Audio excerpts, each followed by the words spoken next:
Would some honourable member... Order. Would some honourable member care to move that the House take note of this? I so move, Mr Speaker. Well, it's been a somewhat fractious afternoon. We've had pompous gittery in bucket loads coming from the other side, and we are in eager anticipation of what might be handed down tomorrow. And for good reason too, because when we look back at some of the promises and the pledges and the foreshadowing that's come from the government, it's going to be a very interesting day indeed. For example, the Prime Minister, John Key, when he was talking about the proposal for a government-led building program to ease the Auckland housing crisis that we made some time ago, what did he say? He said, it'll either fail miserably, deliver dwellings that people don't want to live in, or require massive taxpayer subsidies. And what are we going to see tomorrow? A government-led house building program to ease the Auckland housing crisis. So we live in eager anticipation. And then there was this about foreign restrictions on foreign buyers of Auckland houses. And what did the Prime Minister say in April last year? He said, I think that's a bit of a red herring. It's not needed. And what have we seen from the government? We've seen just that. And then there's this about child poverty.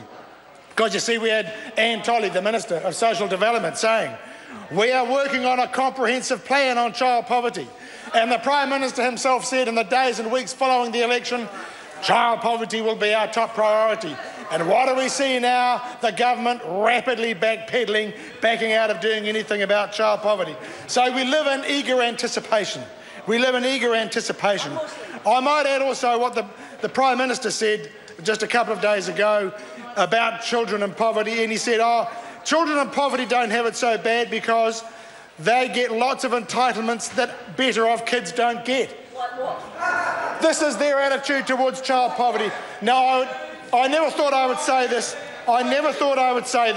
But I have been inspired in my contribution to today's general debate by none other than Nick Smith, Minister Nick Smith, who said yesterday that Christmas is coming for Auckland home buyers in the budget. And so, Mr Speaker, I have prepared a little contribution to today's debate. And those of you who have grown up in Christmases in New Zealand will know about the great Christmas carol rhyme. And so I now offer my rendition. Mr Speaker, I say this. 'Twas the night before budget when all through the House the National backbenchers were keen for a start. The promises were hung during the election with care. Of course they would fill them. How could they not? They wouldn't dare. September 14 was a different time. The backbenchers quite happy, some in their prime.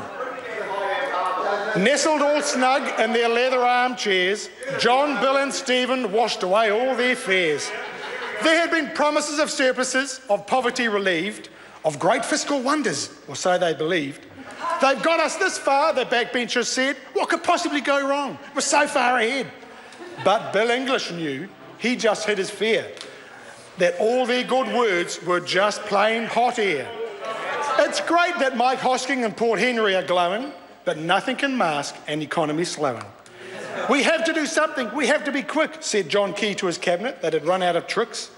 Ministers Bennett and Bridges and Tolley, forget Stephen Joyce and his conventional folly. Ministers Woodhouse, McCulley, Crosby and Textor, if there's one thing that's clear, you'll all have to do better. I need plans to help Auckland, to slow housing prices, to help feed the kids and fix other vices.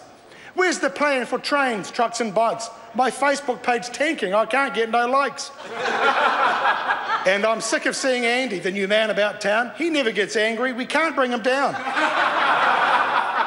Bill English stepped forward in canonical mood. Just stop there, John. I don't mean to be rude. You may not have noticed, but we have a crisis, and it's nothing to do with our troops fighting ISIS. Exports are diving, dairy is down. There isn't much happening in any small town. I know I've said the problem's inflation, but there's something much bigger. John Banks' compensation. You said don't touch taxes, levies and fees, but how will we pay for this? It don't grow on trees. And then the talk came to a stop with a shudder. The Prime Minister knew, his heart now aflutter. Up from the back came a great throaty roar. Judith Collins appeared on Parliament's floor. I've heard all your talk, me and Todd Muller. All you know now is a ponytail puller. Out of the way, shove this in your gob. I'm here to take over. It's my turn and your job.